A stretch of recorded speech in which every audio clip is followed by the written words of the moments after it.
ಅವು ನಟರು ಸಿನಿಮಾದವರು ಮೊದಲು ಥ್ಯಾಂಕ್ಸ್ ನಾವು ಪ್ರೊಡ್ಯೂಸರ್ಸ್ ಹೇಳ್ತೀವಿ. ಸೊ ಹಂಗಾಗಿ ಜಡೇಶ್ ಪ್ರೊಡ್ಯೂಸರ್ಸ್ಗೆ ಇಬ್ಬರಿಗೂ ಫಸ್ಟ್ ಒಂದು ಥ್ಯಾಂಕ್ಸ್ ಹೇಳ್ಬಿಡೋಣ. ನಾವಿಬ್ಬರು ಡೈರೆಕ್ಟರ್ ಆಗಿ ನಾನು ಹೀರೋ ಆಗಿ ಸತ್ಯಪ್ರಕಾಶ್ ಸರ್ ಮತ್ತು ಸೂರಜ್ ಅವರೇ ನೀವಿಬ್ಬರು ಮಾಡಿಕೊಂಡಂಥ ಒಂದು ಒಳ್ಳೆ ನೆನಪಲ್ಲಿ ಉಳಿಯುವಂಥ ದಿನ ಇವತ್ತು ನನಗೆ. ಅದಕ್ಕೆ ಹಿಂದೆ ನಿಂತಿರೋರು ನನ್ನ ತಮ್ಮನ ಸ್ಥಾನದಲ್ಲಿರೋ ಜಡೇಶ್ ಯಾವತ್ತೂ ಮರೆಯೋಕ್ಕಾಗಲ್ಲ. ಸೊ ಹಂಗಾಗಿ ಮೊದಲನೇ ಧನ್ಯವಾದ ತಮಗೆ, ತಮ್ಮ ಮನೆಯವರಿಗೆ, ಸೂರಜ್ ಅವರಿಗೆ, ಅಕ್ಕ ಅವ್ರಿಗೆ ಎಲ್ಲರಿಗೂ ತಿಳಿಸಿ ವಿಷಯನ ಪ್ರಾರಂಭಿಸ್ತೀನಿ. ಯಾಕೆಂದರೆ ತುಂಬ ಎಮೋಷ್ನಲ್ ಆದ ದಿವಸ ಕೂಡ, ತುಂಬ ವಿಶೇಷ ಕೂಡ ಇವತ್ತು. ನನ್ನ ಮಗಳಿಗೆ ಅದೇ ಹೇಳ್ತಾ ಇದ್ದೆ, 30 ವರ್ಷ ನಾನು ಇವತ್ತಿಗೆ ಹೀರೋ ಆಗಿ 18 ವರ್ಷ, ಅದಕ್ಕೆ ಮುಂಚೆ ಸರ್ಕಸ್ ಹೊಡೆದಿದ್ದು ಒಂದು 10 ವರ್ಷ 15 ವರ್ಷ, 30 ವರ್ಷ ಈ ಸ್ಥಾನಕ್ಕೆ ಬರೋದಕ್ಕೆ ಪ್ರತಿದಿನ ನನಗೆ ಮೆಟ್ಲುಗಳಾಗಿದ್ದೇ ನನ್ನ ಅವಮಾನ, ನನ್ನ ನೋವುಗಳು. ಇಲ್ಲಿವರೆಗೂ ಕೂಡ ಅದನ್ನು ಈಸಿಯಾಗಿ ಹತ್ತಿಸ್ಕೊಂಡ್ಬಂದು ಹಂಗೆ ಕೊಟ್ಬಿಡ್ತಾ ಇದ್ದೀನಿ. ದಯವಿಟ್ಟು ಅದನ್ನು ಹುಷಾರಾಗಿ ಕಾಪಾಡ್ಕೊಂಡು ಹೋಗಮ್ಮ ಅಂತ ಹೇಳ್ತಾ ಬರ್ತಾ ಇದ್ದೆ ದಾರಿಯಲ್ಲಿ. ನಾನು ಅಷ್ಟೊಂದು ಎಮೋಷ್ನಲ್ ದಿವಸ ಇವತ್ತು ನನಗೆ. ಕಥೆ ಬಗ್ಗೆ, ಮೋನಿಕಾ ಬಗ್ಗೆ ಮಾತಾಡ್ಬೇಕಾದ್ರೆ ಮೊದಲಿದೆ ಮುಗಿಸ್ತೀನಿ, ರಿತನ್ಯ ಬಗ್ಗೆ ಮಾತಾಡ್ಬೇಕಾದ್ರೆ ಮುಗಿಸ್ತೀನಿ. ನನ್ನ ಇಷ್ಟು ವರ್ಷದ ಪರಿಶ್ರಮ ಏನೆಲ್ಲ ಕೊಡ್ಬೋದು ತಂದೆ ಅಂದರೆ, ನನಗೆ ಮಾಡಿರೋ ಸ್ಕ್ರಿಪ್ಟಲ್ಲಿ ಕೂಡ ನಿನ್ಗೆ ಅರ್ಧ ಕೊಡ್ಬೋದು ಅಂದರೆ ಇದೆ.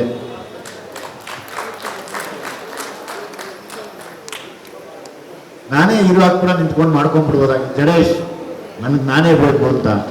ಅಂದರೆ ಇನ್ನೇನೆಲ್ಲ ಸ್ಯಾಕ್ರಿಫೈಸ್ ಮಾಡ್ಬೋದು ತಂದೆ ಅಂದರೆ ಇದನ್ನು ಕೂಡ ಮಾಡಿದ್ದೀನಿ ಅಂತ ಒಂದು ತೋರ್ಸೋಕ್ಕೆ ಇಷ್ಟಪಡ್ತೀನಿ ರಿತನ್ಯ. ಗೊತ್ತಿಲ್ಲ, ನಾನು ಹೀರೋ ಆಗೋಕ್ಕಿಂತ ಮುಂಚೆ ನಾನು ನೆನ್ನೆಯಿಂದ ಯಾವುದೇ ಯೋಚನೆ ಮಾಡ್ತಿದ್ದೆ. ಬೆಳಿಗ್ಗೆ ತುಂಬ ಗಲಾಟೆ ಮಾಡ್ತಿದ್ಲು ಅಂತ ಹೆಗಲ ಮೇಲೆ ಇಟ್ಕೊಂಡು ಜಾಗಿಂಗ್ ಕರ್ಕೊಂಡು ಹೋಗ್ತಾ ಇದ್ದೆ. ಕುತ್ಕೊಮ್ಮ, ನಾನು ಜಾಗಿಂಗ್ ಮಾಡ್ತೀನಿ ಅಂತ ಜೊತೆಯಲ್ಲೇ ಬರೋಳು. ಮೋಸ್ಟ್ಲಿ ಅವಳು ದೇವರು ಅವತ್ತು ಆಶೀರ್ವಾದ ಮಾಡಿದ್ದಾರೆ, ನೀನು ಬರ್ತೀಯ ಹೋಗಿ ನಮ್ಮ ಅಪ್ಪನ ಜೊತೆಲಿ ಅಂತ.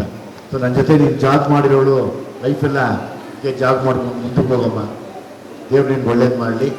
ಈ ಆಂಜನೇಯ ಸ್ವಾಮಿ ದೇವಸ್ಥಾನದಲ್ಲಿ ಪೂಜೆ ಆಗಿದೆ. ಆಗಲೇ ಕೇಳಿಕೊಂಡೆ, ನಾನು ತಪ್ಪಿದ್ರೆ ಕ್ಷಮಿಸಿ ಅಂತ. ತಪ್ಪು ಅನ್ನೋದಕ್ಕಿಂತ ಹೆಚ್ಚಾಗಿ ಆಂಜನೇಯನ ಸನ್ನಿಧಿಯಲ್ಲಿ ಸಿನಿಮಾ ಪೂಜೆ ಆಗಿದೆ. ಆಂಜನೇಯನಿಗೆ ರಾಮನ ಮೇಲೆ ಎಷ್ಟು ಭಕ್ತಿ ಶ್ರದ್ಧೆ ಇತ್ತೋ ಅಷ್ಟು ನೀನು ಮಾಡೋ ಕೆಲಸದ ಮೇಲೆ ಇಟ್ಕೋ ಸಾಕು. ತುಂಬ ದೂರ ಕರ್ಕೊಂಡು ಹೋಗ್ತೀಯ, ಅದೇ ಸಾಕ್ಷಿ, ಇನ್ನೇನು ಬೇಡ.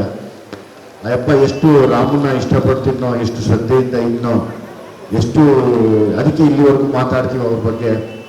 ಅದನ್ನ ಇಟ್ಕೊಂಡ್ರೆ ನೀನು ಕರ್ಕೊಂಡು ಹೋಗುತ್ತೆ. ಇವತ್ತಿಂದ ನೀನು ರಿತನ್ಯ 3 ಜನ ನಿನ್ನ ನೋಡ್ತಾರೆ ತಾಯಿ ತಂದೆಯಾಗಿ, ನನಗಿನ್ನ ಹೆಚ್ಚಾಗಿ. ಒಂದು, ಯಾವಾಗಲೂ ನಿನ್ನ ನೋಡುವಂಥ ಮಾಧ್ಯಮ. ಅವ್ರು ಯಾವತ್ತೂ ನಮಗೆ ಕೆಟ್ಟದ್ದು ಮಾಡಿಲ್ಲ, ಮಾಡೋದು ಇಲ್ಲ. ನಿನ್ನ ಯಾವತ್ತೂ ಕಣ್ಣಲ್ಲಿ ಕಣ್ಣಿಟ್ಟು ನೋಡ್ತಾ ಇರತ್ತೆ, ನಿನ್ನ ತಿದ್ದಕ್ಕೆ ಹೋಗ್ತಾ ಇರತ್ತೆ. ಇನ್ನೊಂದು, ನಮ್ಮನ್ನು ಪ್ರೋತ್ಸಾಹಿಸಿ ನಮ್ಗೆ ಊಟ ಕೊಡುವಂಥ ಅಭಿಮಾನಿಗಳು, ಅವರು ನಿನ್ನನ್ನು ನೋಡ್ತಾ ಇರ್ತಾರೆ. ಇನ್ನೊಂದು, ದೇವ್ರು ನೋಡ್ತಾ ಇರ್ತಾನೆ. ಮೂವರು ಒಂದೇ, ತಪ್ಪಂದ್ರೆ ಕ್ಷಮಿಸೋದೇ ಇಲ್ಲ. ಎಲ್ರಿಗೂ ಒಂದೇ ಬೇಕು ಪ್ರಾಮಾಣಿಕತೆ. ದೇವ್ರಿಗೂ ಅದೇ ಬೇಕು, ನೋಡೋರಿಗೂ ಅದೇ ಬೇಕು. ಯಾಕಂದ್ರೆ ಮೀಡಿಯಾ ಅಂದರೆ ಎಲ್ರಿಗೂ ಒಂದು ಭಯ ಅಂತಾರೆ. ಅವಾಗ ನನಗೆ ಭಯ ಇಲ್ಲ, ಅಂದರೆ ಸತ್ಯವಾಗಿದೆ. ಪತ್ರಿಕಾ ಮಾಧ್ಯಮ ಆಗ್ಬೋದು, ದೃಶ್ಯ ಮಾಧ್ಯಮ ಆಗ್ಬೋದು, ಅದನ್ನು ನಾನು ಇವತ್ತಿಗೆ ಅದನ್ನು ಎಲ್ಲರ ಮುಂದೆ ಹೇಳೋಕ್ಕೆ ಇಷ್ಟಪಡ್ತೀನಮ್ಮ. ನಿನ್ನ ಜೀವನ ತುಂಬ ಚೆನ್ನಾಗಿರಲಿ, ಸುಖವಾಗಿರು, ಚೆನ್ನಾಗಿರು. ದೇವರು ತುಂಬ ದೊಡ್ಡ ಮಟ್ಟಕ್ಕೆ ಕರ್ಕೊಂಡು ಹೋಗಲಿ ನಿನ್ನ. ಹಂಗಾಗಿ ಮಾಧ್ಯಮದ ಎಲ್ಲ ಸ್ನೇಹಿತರು ನಾನು ನಿಂತು ಹೇಳ್ಕೊತೀನಿ, ಏನೋ ತಪ್ಪು ಮಾಡಿದ್ರೆ ಕೈ ಹಿಡಿದು ನಡೆಸ್ಕೊಂಡು ಕರ್ಕೊಂಡು ಹೋಗಿ ದಯಮಾಡಿ. ಹಿಂಗೆಲ್ಲ ಹಂಗೆ ಅಂತ ತಿದ್ದಿ, ಯಾಕಂದರೆ ಗೊತ್ತಾಗಲ್ಲ ಇನ್ನು, ಬಹುಶಃ ಇನ್ನೂ ಕಲಿಯೋದಿದೆ, ಕಲೀಲಿ. ಅದನ್ನು ಹೊರತುಪಡಿಸಿ ಮಾತಾಡೋದಾದರೆ, ಜಡೇಶ್ ನನ್ನ ಇಷ್ಟು ವರ್ಷದ ಎಕ್ಸ್ಪೀರಿಯೆನ್ಸಲ್ಲಿ ಜಡೇಶ್ ತುಂಬ ರಿಸರ್ಚ್ ಮಾಡಿ ಓದ್ಕೊಂಡು ಅದ್ರ ಮೇಲೆ ನಾನು ಸಿನಿಮಾ ಮಾಡಿದ್ರೆ ಏನಾಗುತ್ತೆ ಅಂತ ಯೋಚನೆ ಮಾಡಿ ನಿರ್ದೇಶನ ಮಾಡುವಂಥ ನಿರ್ದೇಶಕರಲ್ಲಿ ಜಡೇಶ್ ಕೂಡ ಒಬ್ಬರು. 100% ಹೇಳ್ತೀನಿ, ಜಡೇಶ್ ಒಬ್ಬ ತುಂಬ ದೊಡ್ಡ, ಆಲ್ರೆಡಿ ದೊಡ್ಡ ಡೈರೆಕ್ಟ್ರು, ಇನ್ನೂ ದೊಡ್ಡ ಮಟ್ಟಕ್ಕಂತೂ ಹೋಗೋದು ಕನ್ಫರ್ಮ್ ಇದೆ. ಅದನ್ನು ಎರಡು ಮಾತಿಲ್ಲ. ಯಾಕೆಂದರೆ ಈಗ ನನಗೆ ಇಂಡಿಪೆಂಡೆಂಟ್ ಆಗಿದ್ದೀನಿ, ಇವಾಗ ನಾನು ನಟ, ಡೈರೆಕ್ಟರ್ ಅಲ್ಲ ಈಗ. ಸೊ ಹಾಗಾಗಿ ನಮಗೆ ಒಳ್ಳೆ ಮೇಸ್ಟ್ರುಗಳು ಸಿಗಲಿಲ್ಲ. ಈ ಥರ ಒಳ್ಳೆ ಮೇಸ್ಟ್ರು ಸಿಕ್ಕಿದ್ರೆ ನಾವು ಚೆನ್ನಾಗಿ ಆಗ್ತಾ ಇದ್ವಿ. ಅಲ್ಲಲ್ಲಲ್ಲಿ ಸಿಕ್ಕಿದ್ರು, ಆಮೇಲೆ ಗೊತ್ತಾಗಲಿಲ್ಲ ನಮಗೆ ಬೇರೆ ಬೇರೆ. ಹಾಗಾಗಿ ನನಗೊಂದು ಒಳ್ಳೆ ಮೇಸ್ಟ್ರು ಥರ ಜಡೇಶ್ಗೆ ಆಲ್ ದ ಬೆಸ್ಟ್ ಹೇಳ್ತೀನಿ.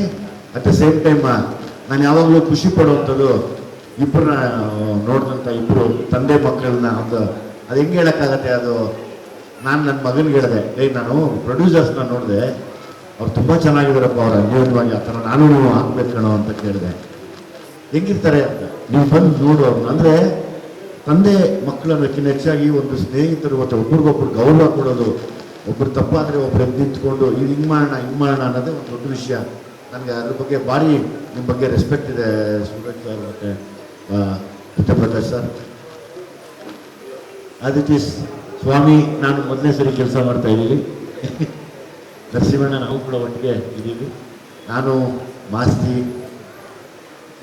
ಸದ್ಯಕ್ಕೆ ನಾವೆಲ್ಲ ಇರೋವರೆಗೂ ಇರ್ತೀವಿ.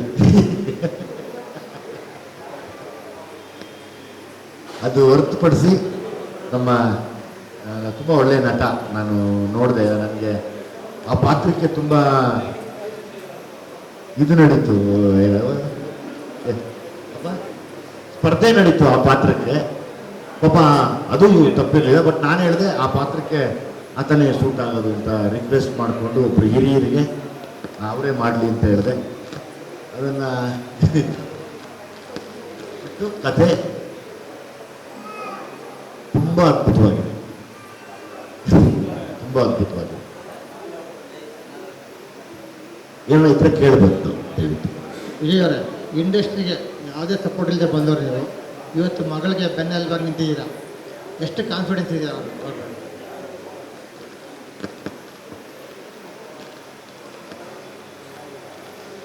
ಆಕೆ ಮಾಡ್ಕೊಂಡಿರೋ ತಯಾರಿ.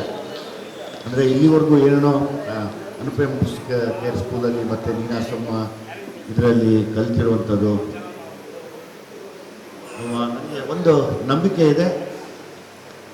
ಸೋಲೋದಿಲ್ಲ ಅವಳು, ಕಾನ್ಫಿಡೆನ್ಸ್ ಇದೆ, ಮಾಡುವಂಥ ಎಲ್ಲ ಶಕ್ತಿ ಇದೆ.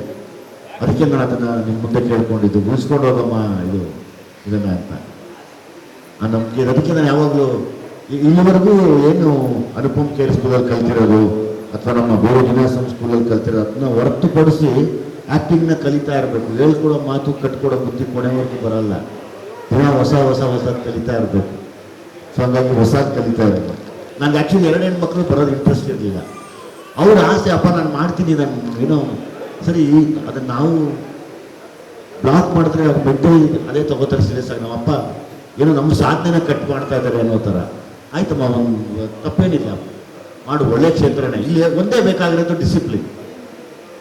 ಯಾವಾಗ ಈ ಕ್ಷೇತ್ರದಲ್ಲಿ ಡಿಸಿಪ್ಲಿನ್ ಇದ್ದು ಅವಮಾನನ ಸಹಿಸಕ್ಕೆ ರೆಡಿ ಇರ್ತೀವೋ ನಾವು ತುಂಬ ವರ್ಷ ಇರ್ಬೋದು.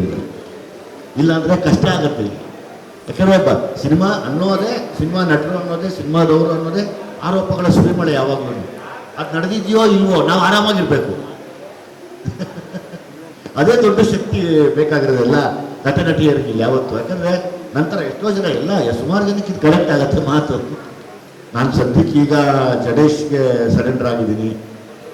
ಅಪ್ಪ ನನ್ನ ಚೆನ್ನಾಗಿ ಕೆಲಸ ಮಾಡಿಸಿದ ಸತ್ಯಪ್ರಕಾಶ್ ಸರ್ಗೆ, ಸೂರಜ್ ಅವ್ರಿಗೆ ಹೇಳ್ತಾ ಇದ್ದೀನಿ, ಶೂಟಿಂಗ್ ಕಳಿಸಿ ನನ್ನ ಜಲ್ದಿ. ನಾನು ಮೋನಿಕಳ ತಂದೆ ಆಗಿರ್ತೀನಿ, ಸಾರಿ ತನ್ನಿಗೆ ತಂದೆ ಆಗಿರ್ತೀನಿ. ನನ್ನ ಹಿಂದೆ ಒಂದಷ್ಟು ವಿಷಯಗಳಿರುತ್ತೆ, ಅದನ್ನು ಸ್ಕ್ರೀನ್ ಮೇಲೆ ಎಲ್ಲ ಹೇಳ್ತೀನಿ. ದಯಮಾಡಿ ತಾವು ಬನ್ನಿ, ಅವತ್ತು ನಿಮ್ಮ ಕಾಲಿಗೆ ನಮಸ್ಕಾರ ಮಾಡಿ ಪಾದ ಪೂಜೆ ಮಾಡಿ ಮುಗಿಸ್ಕೊಂಡು ತೋರಿಸ್ತೀನಿ. ಜಡೇಶ್ ಅವ್ರು ಮಾಡ್ಕೊಂಡಿರೋ ವಿಷಯನೇ ತುಂಬ ಗಂಭೀರವಾಗಿರುತ್ತೆ ಕೆಲವು ಜಾಗದಲ್ಲಿ. ಅಂದರೆ ನಾನೇನು ಹಿಂಗೆ ಕೂತಿದ್ದೀನಿ, ನೀವು ಅದನ್ನು ನನ್ನ ಆ ಥರ ನೋಡೋಕ್ಕಾಗಲ್ಲ ಸ್ಕ್ರೀನ್ ಮೇಲೆ. ಅದೇ ಡಿಫ್ರೆನ್ಸ್. ಅಂದರೆ ಜಡೇಶ್ ಅದಕ್ಕೆ ವಿಶೇಷ ನನಗೆ. ಒಂದು ಆ ಮೂಲ ಹಿಡಿತಾರೆ ಕಥೆಗಳಲ್ಲಿ, ಅದು ತುಂಬ ಕಷ್ಟ. ಅದನ್ನು ಎಕ್ಸ್ಪ್ರೆಸ್ ಮಾಡೋಕ್ಕಿಂತ ಪರ್ಫಾರ್ಮ್ ಮಾಡ್ತಾ ಅದು ಬರಬೇಕು. ನನಗೆ ಆ ಪಾತ್ರ ಮಾಡೋಕ್ಕೆ ನನಗೆ ಒಂದು ನಿಜವಾಗ್ಲೂ ಭಯ ಇದೆ. 1-2 ದಿನ ಬೇಕಾದ್ರೆ ಪಿಕಪ್ ಆಗೋದಕ್ಕೆ ನಾನು ಹೇಳ್ತೀನಿ. ಚಿಕ್ಕದೆಲ್ಲ ನನ್ನ ಮಾಡಿಸ್ಕೊಂಡು ಕರ್ಕೊಂಡು ಹೋಗೋ ಒಂಚೂರು ಇನ್ವಾಲ್ವ್ ಆಗಬೇಕು ಕ್ಯಾರೆಕ್ಟರ್ ಒಳಗಡೆ.